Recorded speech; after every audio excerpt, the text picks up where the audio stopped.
नमस्ते. काल डिंबे धरणाच्या बोगद्याच्या संदर्भामध्ये देवदत्त निकम यांनी अतिशय दिशाभूल करणारी वक्तव्य आपल्या सगळ्यांच्या माध्यमातून केली आणि जनतेला या सगळ्या प्रश्नावर गुमराह करायचं काम त्यांनी त्यांच्या वक्तव्यामधून केलं. खरं तर डिंबे बोगद्याचा जो विषय आहे तो या निवडणुकीमध्ये अतिशय महत्त्वाचा असा प्रश्न आहे.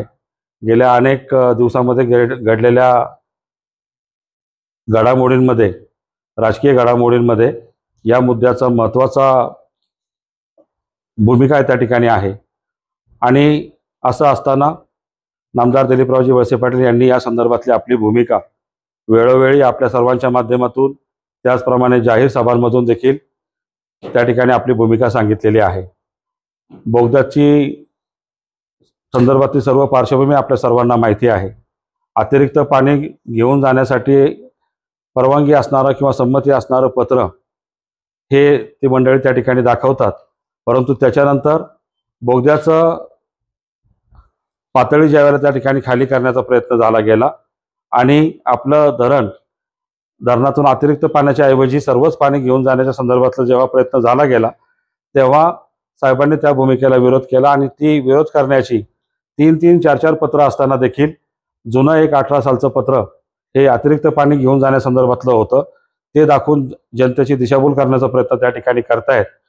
हे पाणी घेऊन जाण्यासंदर्भातली किंवा हे पाणी अडवण्यासंदर्भातली भूमिका ज्यावेळेला पक्षामध्ये मांडली गेली, पवारसाहेबांकडे मांडली गेली, त्यावेळेला त्यांनी त्या भूमिकेला पाठिंबा दिला नाही आणि म्हणून साहेबांना तो राजकीय निर्णय त्या ठिकाणी घ्यावा लागला.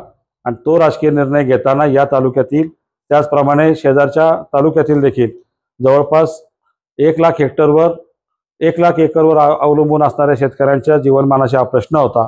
आंबेगाव, शिरूर, जुन्नरच्या भवितव्याशी निगडीत हा प्रश्न होता. बळीराजाच्या भवितव्याशी निगडीत हा प्रश्न होता. सुजलाम सुफलाम झालेला हा आंबेगाव तालुका, जुन्नर तालुका किंवा शिरूर तालुका याचा काही भाग पुन्हा एकदा जर उजाड होणार असेल तर त्यापेक्षा राजकीय भूमिका ही ठळकपणे त्या ठिकाणी घेतली पाहिजे आणि जनतेच्या बाजूने घेतली पाहिजे. या भूमिकेतून साहेबांनी तो निर्णय घेतला. काही लोक आता त्याला विरोध करताना किंवा त्या भूमिकाला विरोध करताना कुठल्या तरी पक्षाच्या आणि त्यांच्या नेत्यांच्या सांगण्यावरून, त्यांच्या ताटाखालचं मांजर झालेली ही मंडळी त्यांच्या सांगण्यावरून या ठिकाणी त्या भूमिकेला विरोध करतायत आणि आपलं पद मिळवण्यासाठी किंवा आपल्याला राजकीय फायदा मिळावा यासाठी या जनतेचं भवितव्य पणाला लावण्याला ही मंडळी त्या ठिकाणी तयार झालेली आहेत. माझा तुमच्या माध्यमातून त्यांना एकच त्या ठिकाणी सवाल आहे. बोगद्याच्या संदर्भामध्ये त्यांनी काल जी भूमिका घेतली की पेसातले लोक त्या ठिकाणी परवानगी असल्याशिवाय करता येणार नाही किंवा करणार नाही, खरं तर त्या ठिकाणी जी मान्यता त्या ठिकाणी घ्यावी लागते. पेसा संदर्भामध्ये देखील आम्ही त्या ठिकाणी माहिती घेतली, परंतु राज्य शासनाचे जे काही मोठे प्रोजेक्ट आहेत त्या संदर्भामध्ये पेसा कायद्याला फक्त त्या ठिकाणी ग्रामपंचायतींना सल्ला देण्याचा अधिकार त्या ठिकाणी आहे आणि जरी त्या ठिकाणी थांबवण्याचा जरी अधिकार असला तर जर मग पेसा ग्रामपंचायतच्या सरपंचांनी आणि ग्रामसभा घेऊन त्या ग्रामस्थांनीच जर सगळे निर्णय घ्यायचे असतील तर मग आमदारांची भूमिका याच्यामध्ये नेमकी काय असणार आहे आणि हे पाणी घेऊन जाण्यासंदर्भामध्ये आपली त्यांची स्वतःची भूमिका नेमकी काय आहे हे त्यांनी स्पष्ट करावं. मी त्यांना याही अगोदर एकदा विचारलं होतं, कदाचित त्यांच्यापर्यंत तो प्रश्न पोहोचला नसेल. मी आज पुन्हा तुमच्या माध्यमातून त्यांना असं विचारतो की बोगद्याला त्यांचा विरोध आहे का पाठिंबा आहे हे एकदा त्यांनी निसंदिग्धपणे त्यांनी स्पष्ट करावं. गोल गोल फिरवून या प्रश्नाला बगल द्यायचा प्रयत्न त्यांनी करू नये आणि स्वतःचा राजकीय फायदा जर त्या ठिकाणी करण्यासाठी जनतेच्या भवितव्याचा बळी त्या ठिकाणी देऊ नये अशी मला त्यांना तुमच्या माध्यमातून विनंती आहे. 2018चं पत्र जे व्हायरल केलं जातं किंवा ते जे सांगतायत तर पत्रामध्ये नेमकं साहेबांना भूमिका काय म्हणायची? 2018चं जे पत्र आहे ते पत्र खरं तर इथून पाठीमागे देखील साहेबांनी आपल्या सगळ्यांना त्या ठिकाणी दिलंय आणि आजही आमच्याकडे ते पत्र त्या ठिकाणी उपलब्ध आहे. हे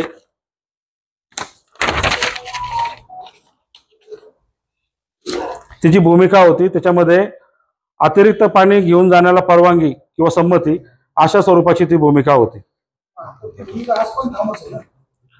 नाही, आता धरण आता उद्या बोगदा झाल्याच्या नंतर उद्याच्या मध्ये परत त्याच्यामध्ये काय बदल होईल काय नाही सांगता येत नाही. आताची भूमिका अशी आहे की बोगद्याला सरळ सरळ विरोध करणे किंवा तो बोगदा रद्द करण्यासंदर्भातच त्या ठिकाणी काम करणे आणि त्यांना जे पाणी द्यायचे ते कॅनॉलच्या माध्यमातून देणे. त्यांनाही पाण्याच्या माध्यमातून अन्याय करण्याची कुठलीही भूमिका साहेबांची नाही. साहेब तिथेही 10 वर्ष पालकमंत्री म्हणून काम केलेलं आहे. त्या डाव्या कॅनॉलची वाहन क्षमता वाढावी म्हणून 55 किलोमीटरसाठी जवळपास 95 कोटी रुपयाच्या अस्तरीकरणाचं कामं आत्ताच्या काळात मंजूर झालीत. त्यापैकी 27 कोटी रुपये खर्च झालेत आणि 68 कोटीला आता प्रशासकीय मान्यता आहे. त्याचबरोबरीनं जवळपास 250 कोटी रुपयाचा नवीन कुकली डावा कॅनॉल म्हणजे येडगावपासून जो खाली जातो त्या कुकली डावा कॅनॉलला देखील त्या ठिकाणी 250 कोटीची प्रशासकीय मान्यता आताच्या काळामध्ये आहे. पाणी देण्याबद्दलचा विरोध नाही, पण तो अतिरिक्त पाणी घेऊन जातील किंवा जास्तीचं पाणी घेऊन जातील, त्यांना ठरवल्यापेक्षा जास्त पाणी घेऊन जातील म्हणून त्या बोगद्याला विरोध आहे. बोगदा जर वरच्या लेवलला झाला असता तर अतिरिक्त पाणी गेलं असतं.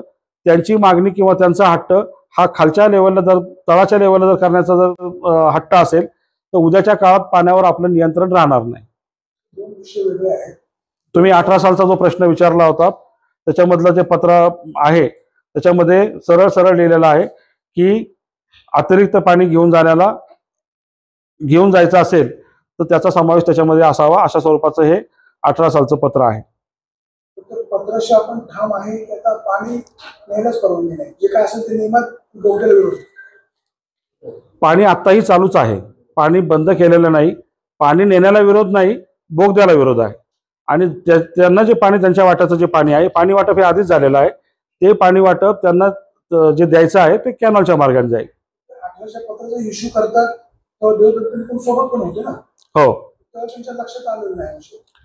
त्यांना खरं तर साहेबांनी खूप संधी दिली होती. कालवा सल्लागार समितीमध्ये देखील ते काम करत होते आणि तालुक्याच्या सगळ्याच बाकीच्या डेव्हलपमेंटमध्ये देखील त्यांना प्रत्येक वेळेला त्यांची महत्त्वाची त्या कमिट्यांमध्ये बैठकांमध्ये त्यांची उपस्थिती असायची. त्यांना हे सगळं माहिती होतं.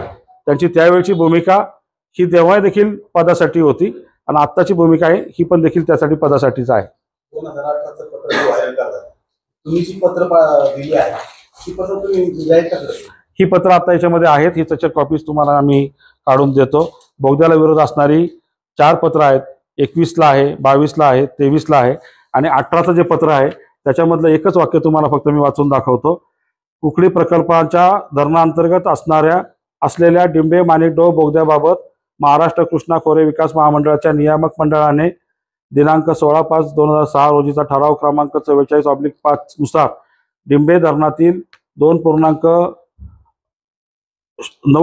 अब्ज घनफूट इतके अतिरिक्त पाणी डिंबे माणिकडोह बोगद्यातून माणिकडोह धरणात साठवण्यासाठी करावयाच्या बोगद्याच्या कामास मान्यता दिली आहे. प्रकल्पाने दिलेली आहे, त्या नियामक मंडळाने मान्यता दिलेली आहे.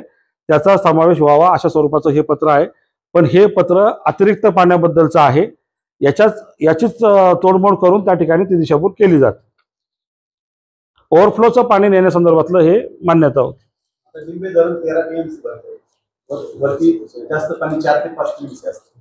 ते पाणी न्यायला आपला काही होत नाही, फक्त त्यांनी धरणावरून पडणारं पाणी न्यावं, आतून बोगदा करून यायचं नाही अशी भूमिका आपल्याला. डिंबे धरणाचं पाणी वाटप झालेलं आहे. त्यांच्या वाट्याला जे काही 6-6.5 टीएमसीचा पाण्याचा जो काही त्यांचं हे आहे ते त्यांनी कॅनॉलच्या माध्यमातून न्यावं. बोगद्याला आता 100% विरोध असणार आहे आणि बोगद्याला टीएमसी धरणातलं का बाहेर अवंतर पडते ते? नाही, धरणातलं पाणी. हे अवंतर धरणातलं अवांतर पाणी खाली धरण नाही का? खाली घोड धरण आहे, बाकीची बंधारे आहेत. 65 बंधाऱ्यांचा समावेश आपल्या मूळ याच्यामध्ये नव्हता, पाणी वाटपामध्ये नव्हता. साहेबांनी कालच्या याच्यामध्ये तो 65 बंधाऱ्यांचा समावेश त्या ठिकाणी केलेला आहे. आपल्यालाही उद्या आपली कळमजाईची योजना असेल, फुलवडे बोरगडची योजना असेल, गोव्याची योजना असेल किंवा माळसाकांत योजना असेल, याला जे पाणी लागणार आहे ते पाणी आता आपल्याला धरणातून त्या ठिकाणी लागणार आहे. त्याच्यामुळे धरणातून अतिरिक्त पाणी बाकीच्यांना देणं, कोणाला तरी देणं हे आता इथून पुढच्या काळात शक्य होणार नाही. मध्यंतरी साहेबांनी एक स्टेटमेंट केलं होतं, व्यर्थासनी पाण्यासाठी वळायची. ही भूमिका आपल्या अजून ठाम आहे? 100% ठाम आहे. उद्याही याच्यामध्ये कोणी काही बदल करण्याचा प्रयत्न केला तर जनतेच्या हितासाठी, जनतेच्या प्रश्नावर आंदोलन करण्यासाठी आणि टोकाची भूमिका जरी घ्यावी लागली तर राष्ट्रवादी काँग्रेस पक्ष साहेब ती भूमिका त्या ठिकाणी घेतील आणि त्याला सगळे आमचे कार्यकर्ते आणि जनता पाठिंबा देईल. धरण भरल्यानंतर जे पाणी द्यायचं होतं तुम्ही दिलं होतं त्याचं काय हरकत नाही, परंतु आता तुमची भूमिका बदलून जो बोगदा आहे तो 100% नकोच अशी भूमिका झालेली आहे का साहेबांची? हो, 100% तशी भूमिका आहे, परंतु भूमिका बदलली असं नाही. भूमिका ती का घ्यावी लागली याच्या पाठीमागचं कारण आपण समजून घेतलं पाहिजे. बोगद्याची जी उंची होती, म्हणजे जमिनीपासूनची जी उंची होती, ती उंची अशी होती की त्याच्यामध्ये जे वाहून जाणारं पाणी होतं, अतिरिक्त पाणी होतं. म्हणजे धरण भरल्याच्या नंतर किंवा धरणाच्या अगोदर वरून जे पाणी वाहून जातं ते पाणी घेऊन जायला परवानगी होती.